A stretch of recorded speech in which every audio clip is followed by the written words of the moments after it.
kuti mawa ndizakhala kuti, mwina mawa ndizanka kwathu. Ndikudziwa kuti Yesu anapita mwamba, tsiku lina adzabweranso. Sindidziwa kuti mawa ndizakhala kuti, mwina mawa ndizanka kwathu. Ndikudziwa kuti Yesu anapita mwamba, tsiku lina adzabweranso. Takwilana be Zanja, takwilana ndi Mose, zanja, takwilana ndi zanja, Eliya. zanja. Pakuchoka dziko la mavutoli, Takwilana be zanja, takwilana ndi zanja, Yesu, zanja, takwilana ndi zanja, Mbuye. zanja.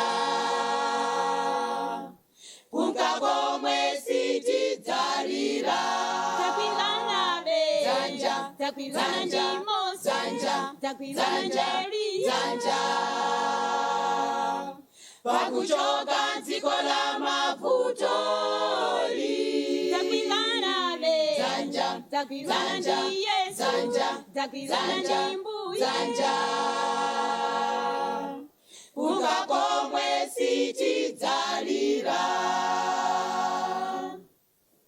Ndikudziwa kuti Yesu anapita mwamba, tsiku lina adzabweranso. Omwalira mwa Mbuye adzavala krona, nakondwera tsiku la mdzukiro. Ndikudziwa kuti Yesu anapita mwamba, tsiku lina adzabweranso.